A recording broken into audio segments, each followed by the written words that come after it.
All right, today we're going to pull back the curtain on something you don't often get to see, a real-world AI project kickoff.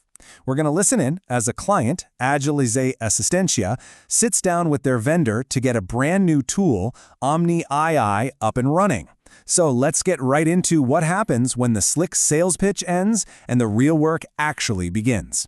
And that really gets to the core question here, doesn't it? We hear all the time about the incredible things AI can do. But that journey, from the moment you buy the tool to the moment it's actually working for you, well, that road is filled with some pretty big decisions, a few unexpected problems, and a whole lot of back and forth. This is that story. So first things first, why did Agilize even need this AI tool? Well, like a lot of companies that are growing fast, they ran headfirst into a scaling problem. And for them, it was all happening in their call center's quality assurance process. Now, you got to understand, Agilice's operation was anything but simple. Imagine being an agent there. You have to know the ins and outs of over 20 different products, each with its own scripts, its own rules. To manage this, they had a small, really dedicated quality team that was literally listening to call recordings by hand and then grading them against this super detailed, custom-built checklist to spit out a score from 0 to 100. But here's the kicker. They could only ever get to a tiny fraction of the calls. That meant they had massive blind spots.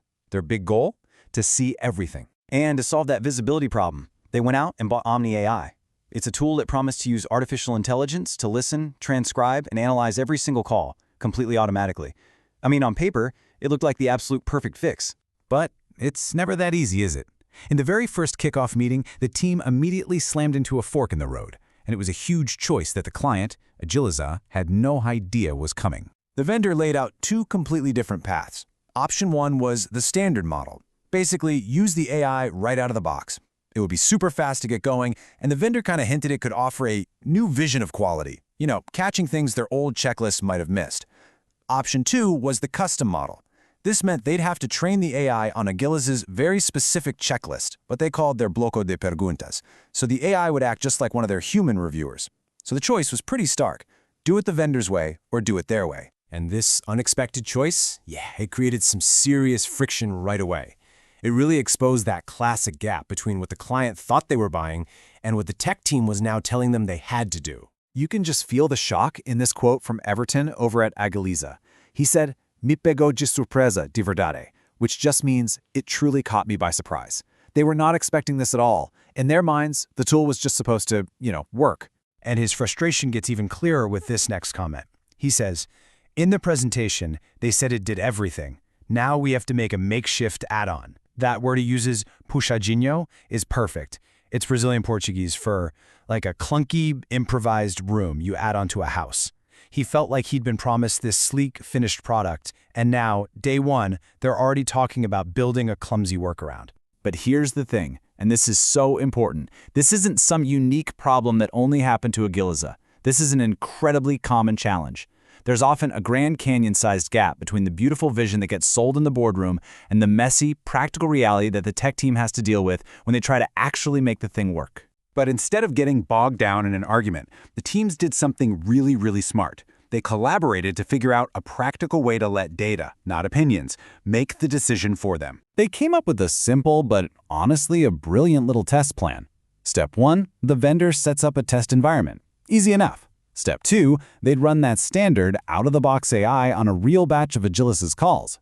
Step 3, and this is the key part, they'd put the AI score right up against the score from their own human team for those exact same calls. And finally, they'd see if the results met a success metric that they all agreed on beforehand.